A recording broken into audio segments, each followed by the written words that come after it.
Hello everyone, it's Diane. Welcome to my channel, Beyond the Sewing Room. So today I thought I'd share another little quick fix video. Some of you who watch my channel might have noticed that I made this top. It was a refashion from a robe that I made a little while ago, and I've made a mistake in that when I was pressing it, I've stretched it out a little bit.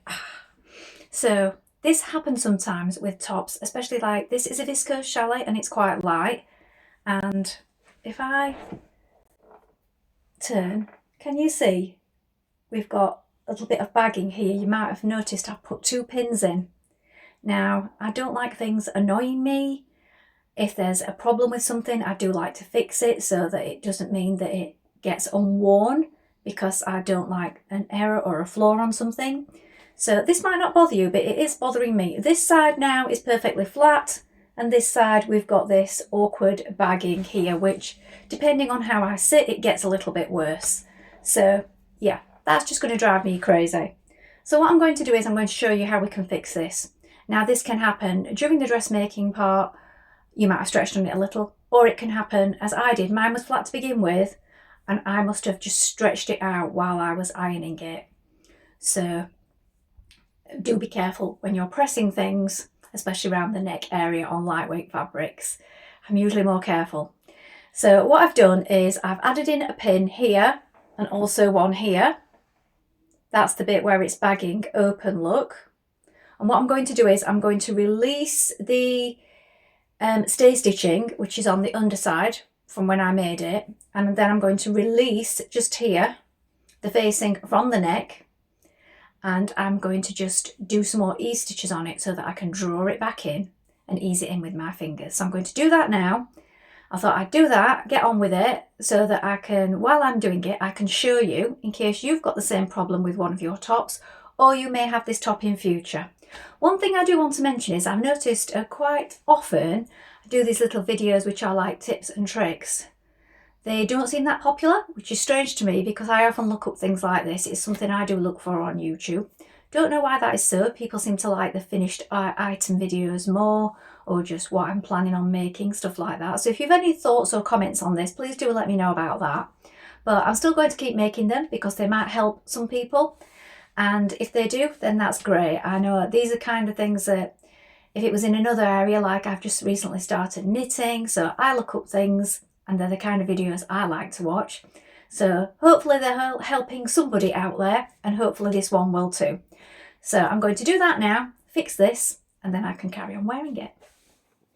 So here, look, on the inside, first of all, we need to undo that understitching, because if we don't do that, we'll not be able to get in properly.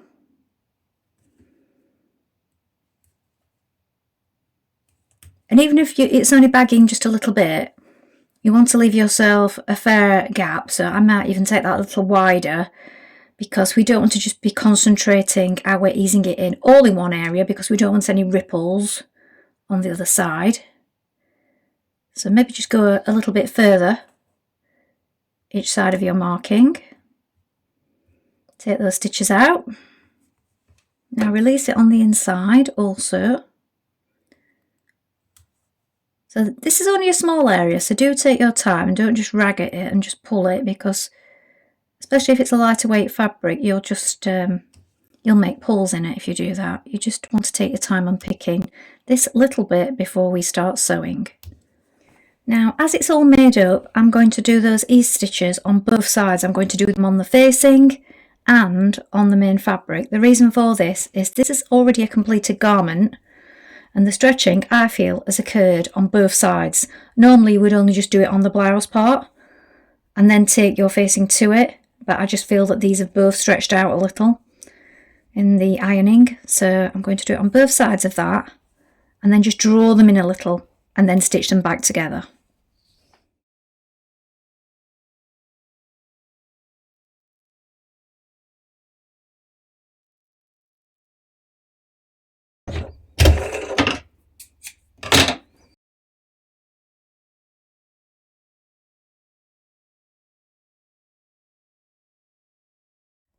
Right, just pull on those a little.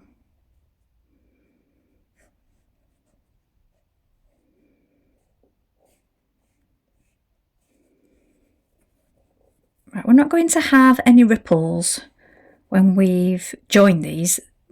These are going to be eased in with our fingers, but we just want to bring it in a little because that was just bagging out a little bit when it was being worn. Do it on both sides. Now bring them back together and we're going to join them together. You could do this all in one go, but I just find it's better if you do it separately. And as you're sewing this together, you want to make sure you manipulate it with your fingers so that you don't get any bumps.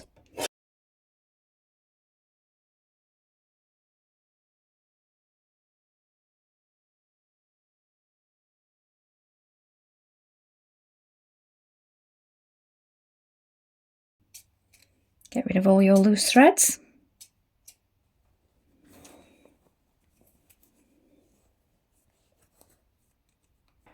Now put your understitching back.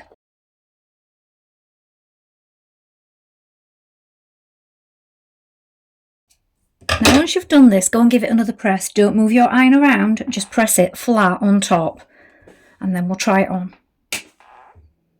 So I've got it back on and that's fixed that problem. So I hope that was helpful to you. So if I turn now, you can see that that is flush to my chest, just there. Whereas before it was standing proud a little in this area. So quite a quick fix, I think. And I don't know, you may not agree. And some people might just ignore that. But if you do like fixing these little things, I hope that was really useful. Now, a couple of other things I thought I'd mention. So this week I've received some brand ambassador fabric, which I need to work on. And I'm just deciding what I need to do with it. I did think I wanted to make a shirt and now it's arrived. I think I might fancy a dress. It's this one right here. Isn't that gorgeous? So this is my brand ambassador fabric from Minerva. This video is not sponsored. This is just purely my own video, but I wanted to show it because it arrived yesterday and I think it is just so much fun. So this is one that I chose. This is a cotton sateen. It has a lovely feel to it. I need to get that washed and ready to work on. So you do need to wash your fabrics before you work on them. Otherwise, if things shrink, you've lost all your good work then, haven't you? So I love that bold green with the pink on it. I was thinking a shirt originally when I ordered it, and now I'm thinking I might make a little dress with that. I'm not sure. I need to have a good think because it is such a fun pattern. So that's that. And then the other thing is I've just finished this book this week, and I had to finish it this week because it's a 1-week book loan. So I just saw this on the bestsellers shelf in the library, and it's The Names by Florence Knapp. I don't know if some of you may have read this already, but it's a really original idea. So some people, it may not be for you. I do have to explain that it contains domestic violence in this one. So if this is something that you will find too distressing to read about, give this one a miss. So it does contain domestic violence, but the idea where she goes with this story is just so original. So right at the beginning, she is registering the birth of a child, and it's all about what he's going to be called. And then the book, the story, I'm not going to give too much away, otherwise it will give away the entire sort of premise of the story, but it branches off in different directions. So all I can say is a bit of a, if any of you have seen Sliding Doors, the movie from years ago, you'll know what I mean. So it's different ways that things can go. And yeah, a really original idea. I've enjoyed this. I picked it up on Saturday. I just finished it last night and I'll be able to take that back so somebody else can enjoy it now. So another one for your read list if you're into reading books. And I do need to get back into sharing them, I feel, because if I share them, then other people give me recommendations because it reminds you that I'm interested in this kind of thing, and then I get good recommendations for what to read. I've also been trying to remember to put them on Instagram as well because I stopped doing that for a while, but then sometimes I do generally record what I read in my reading journal.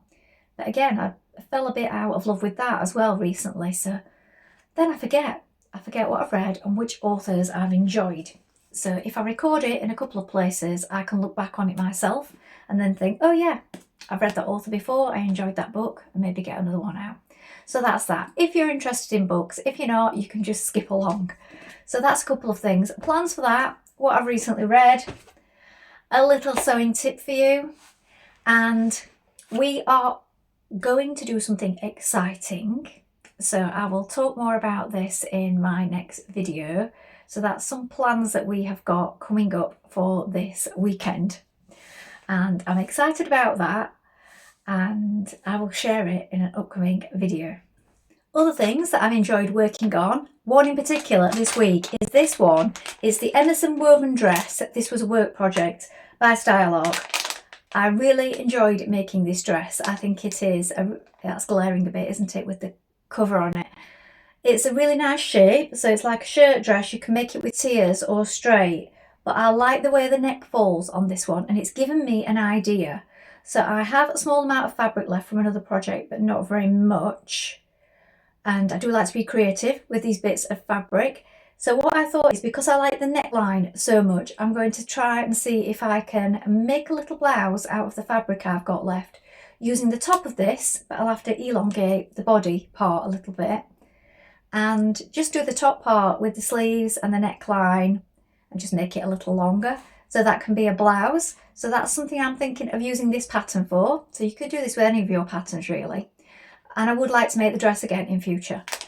I had thought of using that fun fabric that I've received, but I think that might be a little heavy for this one.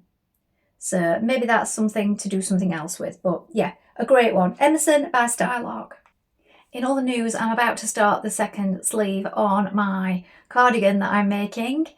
Now, I've had real fun at making this. I did have a little bit of a wobble when I was trying to do the border bit on the front, and then undid that so many times, and then did my own thing for the middle bit. You will see when I show it you. It doesn't look vastly different to the pattern.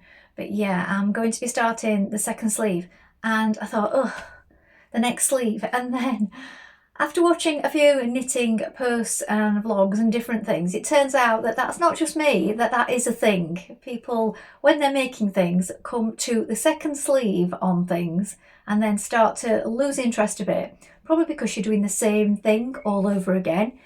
And apparently, from what I've read or watched, it's also a thing with people who make socks. So they really enjoy making the first one, and then when they get to the second sock, it's a bit of, ugh, I've got to do another one exactly the same. So that's just a silly thing, but something that I thought was funny. It's something that I was feeling myself on this second sleeve, but apparently it's not that unique. Lots of people feel that way. I will share the finished cardigan with you when it's done, like I did my novice sweater in a previous video. And yeah, still enjoying it. I find it very calming just to be knitting something in the evening, and it's a nice repetitive activity and something a little different from my daytime sewing. I hope you enjoyed this. I hope you enjoyed the tip, and I always enjoy reading your comments, so please do let me know what you're up to. Thank you so much for watching today. Remember to like and subscribe if you haven't already. Bye for now.